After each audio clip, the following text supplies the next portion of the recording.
Gerbiamas teisme, šiame bute aš apsigyvenau su tėčiu, su sūnum ir sūnėnu.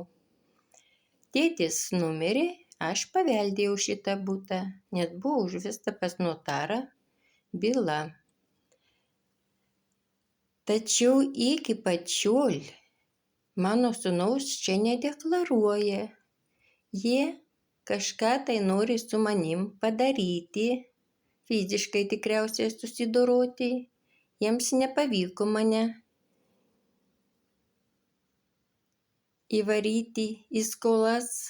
Tada nutarė su manim susidoroti fiziškai ir atvykę policijos pareigūnai kartu su medikais įsiveržė 2012 metais į mano butelį, dar nebuvo jisai atremontuotas, ir prisakė man važiuoti į psichiatrijos ligoninę pasitikrinti sveikatą, kodėl aš rašau skundus į Europos parlamentą dėl man tyčia nemokamos socialinio draudimo pensijos. Jūs galite įsivaizduoti? Aš jam rodau pažymą, kad aš neturiu jokių sutrikimų sveikatos, kad aš net nesu jų įstaigoje įregistruota. Jie paima mane už kojų, už rankų, išveda į kalidorių, iš kalidoriaus į lauką, iš lauko nuveda iki greitosios pagalbos, įsodina į mašiną ir veža mane į psichiatrijos ligoninę. Jūs galite įsivaizduoti, nuvežė, išeina daktaras, aš jam viską papasakoju, kodėl jie šitaip išdirbinėja, kodėl jie nori mane įkišti į durnyną.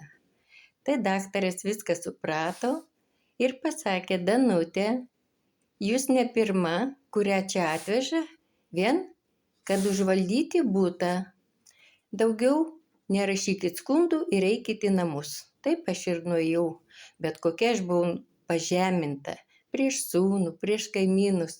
Ar šitoks elgesys toleruotinas Lietuvoje? Čia baisu, kas darosi. Aš nekenčiu tos Lietuvos, nors gimiau joje.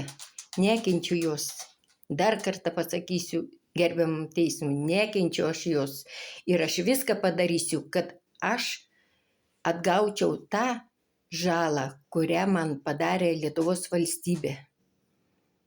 Iki pačiol nemokėdama man socialinio draudimo pensijos nei už statusą. Moka 26 eurus į mėnesį už Lietuvos 1 metų stažą.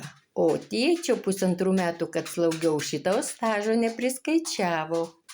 Ir nepriskaičiavo stažą Ukrainos, kur aš buvau priversta išbėgti ir užsidirbti nuo 1967 iki 1992 metų. Ten yra geras stažas, ten yra geri uždarbiai, po 250-300 rubliais aš uždirbau. Aš viską sodrai pristačiau, tačiau jie šitos dokumentus slepia ir moka man tik 26 eurus į mėnesį. Ir 34 eurus pradėjau mokėti nuo pernai metų, lyg tai aš vienišas asmuo. Jūs galite įsivaizduoti, vietoj to, kad nemokėti man už represuotojo pažymėjimą, kaip visiems moka, jie man nutarė 34 eurus mokėti už vienišą asmenį. Svoločiai jūs. Aš ne vienišas asmuo, aš turiu vyrą, aš turiu sūnų. Ir prašau man mokėti tai, ką aš užsitarnavau.